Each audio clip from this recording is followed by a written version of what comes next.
Dans notre précédente vidéo, nous avons parlé de ce que les mariés heureux savent et que les autres ignorent. Nous avons souligné 3 importants points.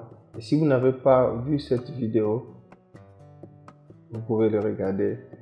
Aujourd'hui, nous allons continuer avec 4 autres points que les mariés qui vivent heureux savent et que les autres ignorent.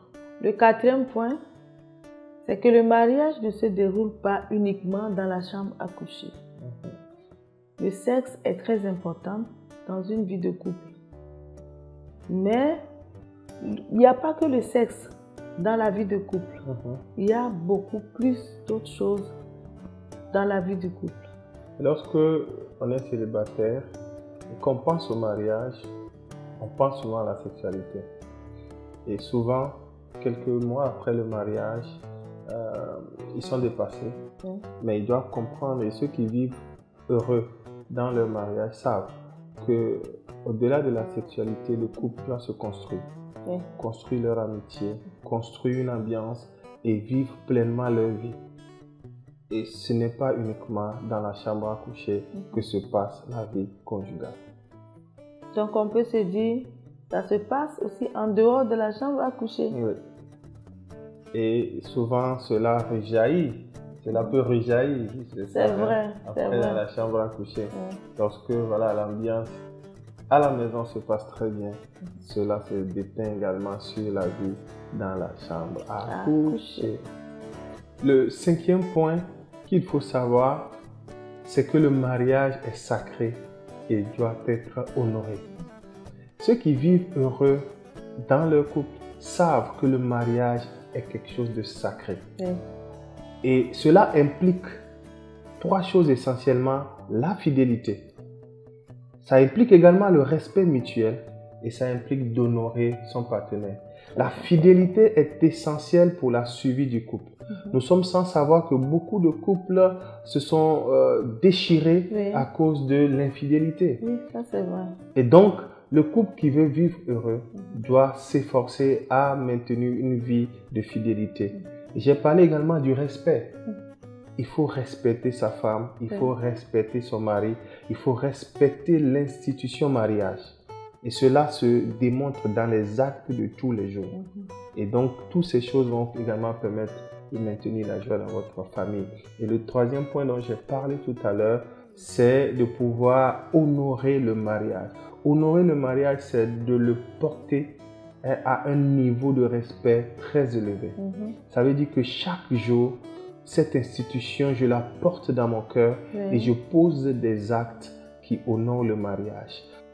Le point 6, c'est que le mariage n'est pas un contrat, mais une alliance. Une alliance a une perpétuité. Mais le contrat se rompt facilement, le contrat a une durée de vie, mais une alliance est éternelle. Et souvent aussi, le contrat est initié pour des prestations réciproques. C'est-à-dire, dans un contrat, on se dit, je fais ça et tu fais ceci. Alors que le mariage n'est pas un contrat.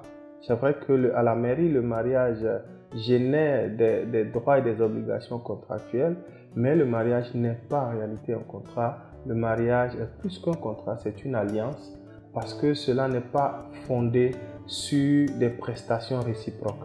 On ne se marie pas parce que je dois faire quelque chose si l'autre fait quelque chose d'autre.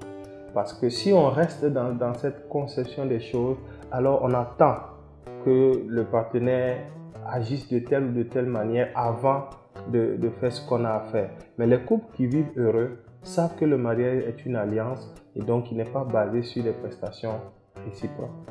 Dans l'alliance, on se protège. Mais dans le contrat, on ne se protège pas. L'alliance démontre de l'amour. Mais le contrat, il n'y a pas le sentiment. C'est un contrat. Les termes et les clauses du contrat doivent être respectées. Sinon, on peut rompre le contrat.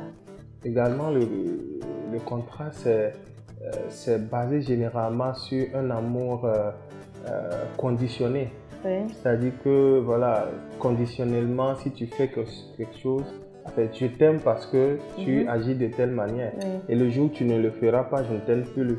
Alors que dans l'alliance, l'alliance est basée sur un amour inconditionnel.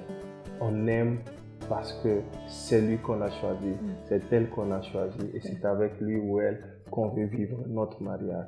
Et quand on se comporte de cette manière, alors on crée les conditions de maintenir une joie permanente dans notre foyer. Et donc ce qui nous amène au dernier point, au 7e point, qui est de savoir que l'orgueil ne construit rien dans le foyer. Vraiment.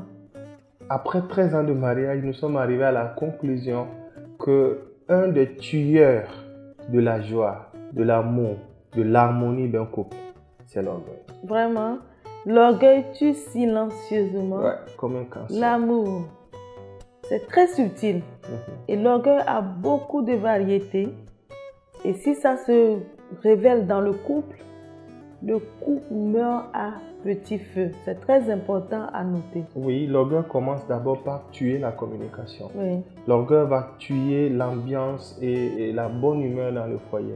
Parce que chacun veut que ce soit son idée qui passe, ses intérêts qui passent en premier, ainsi de suite.